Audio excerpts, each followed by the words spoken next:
Today, London is one of the world's largest megacities, a financial and cultural capital of the 21st century, a city of glass, steel, and underground rail lines. But in the 17th century, London was a very different place. We know that London from engravings, paintings, maps, diaries, and official documents. Today, thanks to the capabilities of artificial intelligence, these sources can be more than simply observed.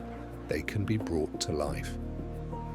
It was a city of dense wooden construction, narrow streets, open drainage ditches, and constant smoke from thousands of hearths. A city with a population of around 400,000 to 500,000 people, already an enormous figure by the standards of Europe at the time. At the beginning of the 17th century, London consisted of several clearly defined zones. Inside the old Roman and medieval walls lay the city, the commercial and financial heart of London. This was where guilds, banks, exchanges, warehouses, and the homes of wealthy merchants were located. To the west, along the Strand and toward Westminster stretched the royal and aristocratic districts. Here stood the royal court, parliament, and the main institutions of state. South of the Thames, in the area of Southwark, were theatres, brothels, bear-baiting pits and cheap taverns, a zone of entertainment deliberately placed beyond the formal boundaries of the city. The Thames was London's main artery. Every day, hundreds of vessels passed along the river, from ocean-going merchant ships to small barges and passenger boats. Goods from the colonies, sugar, tobacco, spices, textiles, were unloaded directly at the city's wharves. Warehouses, shipyards, and markets lined the riverbanks. The Thames was a source of wealth and at the same time a source of disease. Waste, sewage, and byproducts of crafts were dumped directly into its waters. London's street network remained largely medieval.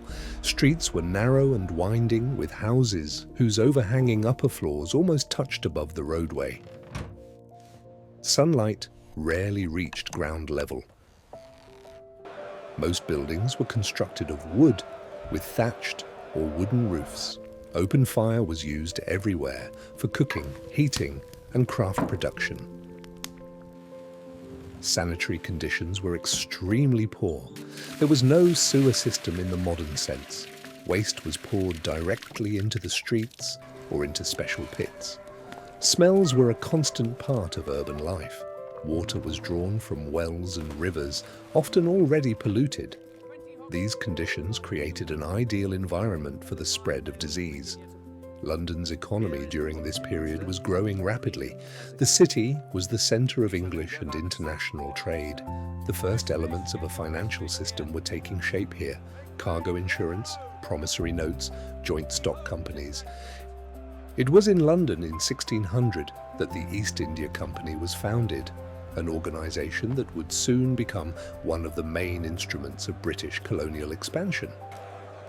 The city's population was highly heterogeneous. Merchants, bankers, and ship owners lived in spacious houses, often with their own warehouses. Artisans and labourers crowded into small apartments and attics. The poor, migrants, and hired workers lived in overcrowded districts, where several families might share a single room. Early 17th century London was a city of constant movement and tension. Every day, new people arrived in search of work and income. The city was growing faster than it could sustain itself. It was precisely within this overcrowded, overburdened environment that the events were brewing which, in the coming decades, would lead to one of the greatest catastrophes in the city's history. By the middle of the century, London had reached a dangerous threshold. Diseases flared up periodically. Fires occurred regularly. The city lived on, unaware that it would soon face trials that would permanently change its appearance and its fate. By the mid-17th century, London was the largest city in England and one of the most densely populated in Europe. Building density within the city walls had reached critical levels. In some districts, more than 200 people lived on a single acre of land. It was under these conditions that, in 1665, the city faced the last and most devastating outbreak of bubonic plague in its history. The first cases were recorded in the spring of 1665 in the parish of St. Giles in the Fields, an area inhabited by poor labourers and craftsmen. The disease quickly spread through the northern and eastern quarters of London. The main carriers were rats and fleas living in homes, warehouses, and along the wharves of the Thames. City authorities attempted to contain the spread of the infection. Houses in which plague cases were identified were boarded up. A red cross was painted on the doors along with the inscription, "Lord have mercy upon us." Residents were forbidden to leave. Guards stood watch at the doors, effectively turning buildings into prisons. These measures caused fear and panic. According to official records, up to 7,000 people were dying each week in London during the summer of 1665. Historians estimate that the real numbers may have been significantly higher. By autumn, the total death toll exceeded 100,000 people, around a quarter of the city's population. The poorest districts suffered most severely: Southwark, Whitechapel, Cripplegate. The royal court and wealthy residents fled the city. King Charles II went to Oxford. Parliament suspended its sessions. Theatres were closed. Trade collapsed. London was paralysed. By the winter of 1665 to 1666, the plague began to retreat. Cold weather destroyed flea populations, and the massive loss of life slowed the spread of the disease. The city began to return to life, but the recovery was brief. Less than a year later, London faced an even more destructive catastrophe. In the early morning of September 2nd, 1666, a fire broke out in the bakery of Thomas Fariner on Pudding Lane. The flames quickly spread to neighbouring wooden buildings. A strong easterly wind fanned the fire. Within hours, it was out of control. Attempts to stop the spread of the fire proved ineffective. Narrow streets made it impossible to create fire breaks.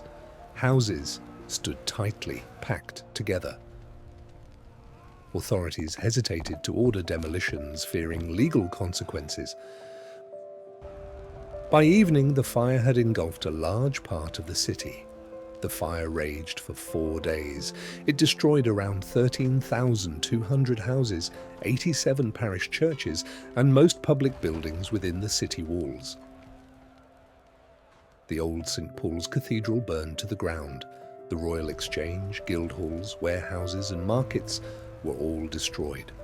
Around 70,000 people were left homeless. Many spent nights in fields outside the city or along the banks of the Thames. Despite the scale of destruction, only a few deaths were officially recorded, explained by the relatively slow spread of the fire and the possibility of evacuation. The fire wiped out nearly all of medieval London. The wooden city vanished. Archives, documents, and works of art were lost forever. But along with the destruction disappeared the main source of future epidemics: the dense, unsanitary urban environment. By the time the fire was fully extinguished on September 6th, London was a scorched wasteland. The city had lost its historic core, but gained a chance for complete transformation. From this moment begins the story of a new London, built of stone, regulated and redesigned from the ground up. After the Great Fire of 1666, London found itself in a situation unprecedented in its history. Almost the entire commercial and business centre had been destroyed. As early as September, King Charles II established a royal commission for the rebuilding of London. It included the leading architects, engineers and scientists of the time, among them Christopher Wren, Robert Hooke and John Evelyn. Christopher Wren proposed the most radical plan. It envisioned straight, wide streets, large public squares, a regular grid of blocks, and architectural unity inspired by Rome and Paris. The plan included embankments along the Thames, monumental avenues, and a clear, functional zoning of the city. However, fully implementing this vision proved impossible. The main obstacle was property rights. Land belonged to thousands of private owners, and redistributing plots threatened to delay reconstruction for decades. As a result, a compromise approach was adopted. The city was rebuilt within the framework of the existing street layout, but under fundamentally new building regulations. In 1667, Parliament passed the Rebuilding Act. The law prohibited the construction of wooden houses. All new buildings had to be built of brick or stone. 4 standard types of residential buildings were established, with strictly regulated heights and wall thicknesses. This became the first large-scale example of state regulation of urban construction in England. Special attention was paid to fire safety. Streets were widened wherever possible. Overhanging upper floors were banned. Roofs were made of tile or slate. For the first time, issues of building density and access to water were addressed systematically. The central project of the reconstruction was the new St. Paul's Cathedral. The old Gothic cathedral was completely dismantled. In 1675, construction began on a new building designed by Christopher Wren. Built of Portland stone, the cathedral became the largest architectural project in England at the time. Its dome, rising more than 110 meters, dominated the city skyline and served as a visual landmark for ships on the Thames. Construction was completed in 1710, after Wren's death, but this cathedral became the symbol of London's rebirth. At the same time, Wren oversaw the reconstruction of parish churches. In total, 51 churches were built or rebuilt. They varied in form but were united by a single architectural language, restrained, functional, and focused on proportion and light. These churches still shape the historic appearance of central London today. Commercial infrastructure was also restored. The Royal Exchange was rebuilt, guildhalls reopened. The Port of London quickly regained its trading volumes. By the 1670s, the city had once again become a key hub of international trade, serving routes to Europe, the Americas, and Asia. Changes also affected city administration. The experience of plague and fire led to tighter control over sanitary conditions. Although a full sewer system still did not exist, measures were introduced to clean streets, regulate markets, and move slaughterhouses outside residential areas. By the end of the 17th century, London's population once again exceeded 500,000 people. The city became the largest in Europe. Its urban fabric was more resilient and its infrastructure more manageable.